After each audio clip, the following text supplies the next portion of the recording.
I'm making bone broth today. Follow this quick, simple recipe and you'll have something that's just as good, if not better, than store-bought.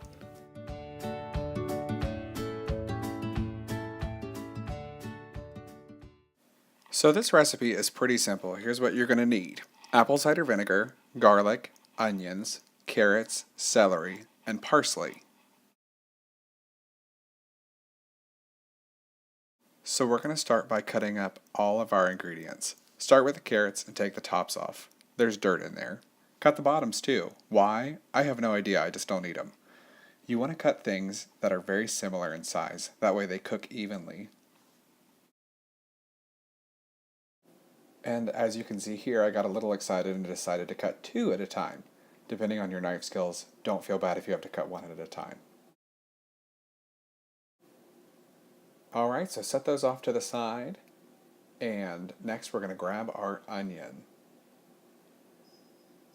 Now, I'm using an onion that's kind of a bit old, which is fine because you can just cut off the bad parts. This recipe is really cool because you can honestly just throw the onion skin in too. It doesn't matter. So you're going to cut the top off and lay it flat. That leaves the root up. Cut through the root and then get yourself situated. So you're going to cut straight down through both of your halves of your onions. And then you're going to flip over and cut that root off.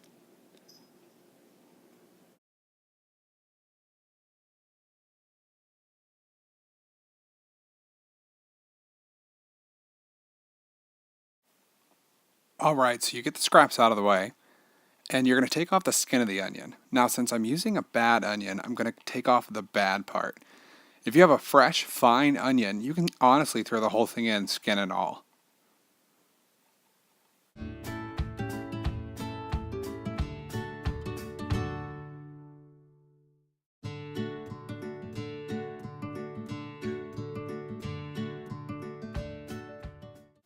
On to the celery. Now, as you can see, I've got bits and pieces of celery. They're from the heart of the celery, the stuff that you're not going to eat, and I actually had some frozen too. Give that all a rough chop. That's going to cook quick, no matter what size it is. Alright, so now get all of your vegetables on your nice little cutting board so that you can take an Instagram-worthy pic and show people that you actually know how to cook. LOL.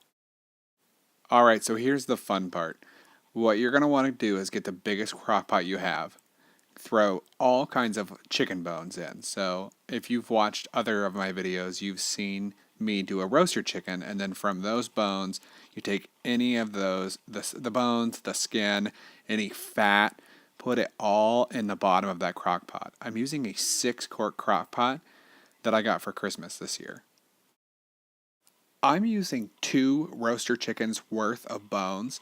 It's anywhere from 3.5 to 5 pounds of bones. Once you've thrown the bones in, and now it's time to add your mirepoix, which is the lettuce, LOL, not the lettuce, the celery. And then it's the carrots. And then finally the onions. Alright, next you're going to add water. I'm using hot water to help quicken the cooking.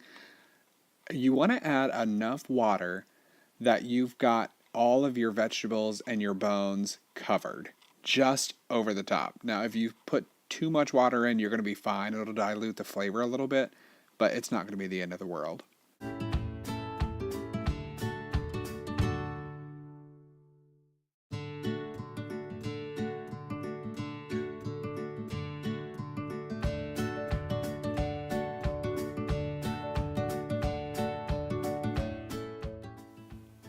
Okay, and now, since I forgot to add it in the first part, add the garlic.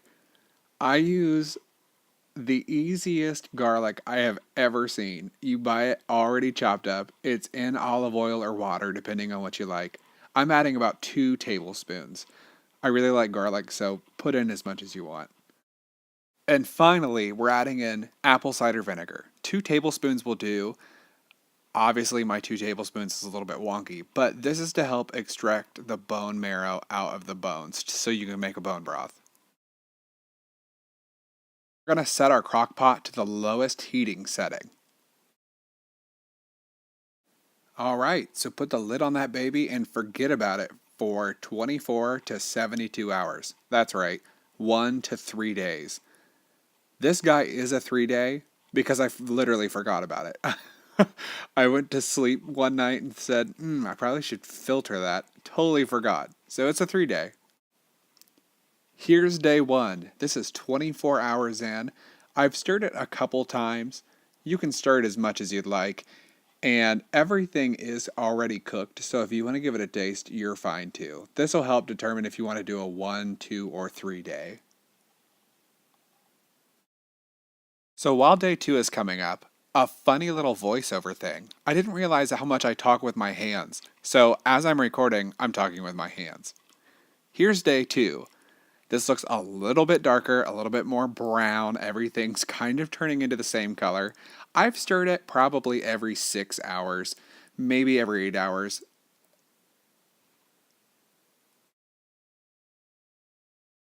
All right, here we are, day 3. It is ready to go. Everything's the same color. Good to go. So now get ready for straining. I've got a colander, I've got cheesecloth, and a large Pyrex bowl. You want something that's the same size as your Crockpot to filter in. So I found in my 6-quart Crockpot that I can fill almost 4 of the quart jar mason jars. And you don't want to fill them all the way up, just a heads up, because if you freeze these, they explode. Here's a nice little bird's eye view of exactly what I'm going to do. So I'm going to take a ladle and I'm going to get as much liquid out as I can. I'm going to put it through that cheesecloth. So this should filter pretty easy. You're not going to have any really bones or any kind of chunky stuff until you dump it at the end.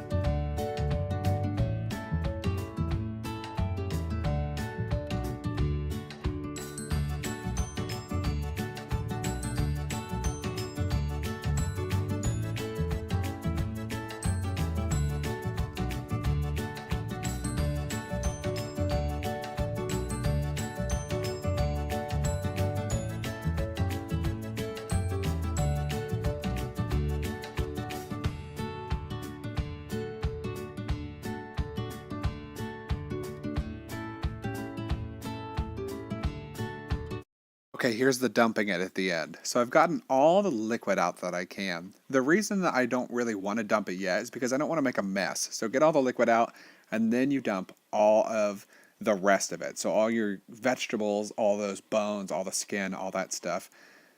You want to dump that in carefully because it splatters really easily. And make sure to peep Abby back there stirring something that I've got cooking on the stove.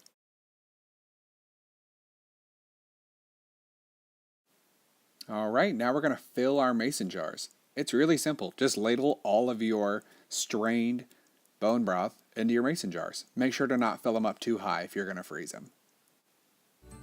And boom, there it is, bone broth. 1, 2, or 3 days, and it's really inactive. Other than you stirring it and filtering it at the end, it's pretty much free to do other than your vegetables. You've got bones that you're going to throw out anyway. So this will last in your fridge about 7 days or freeze for 6 months. Enjoy!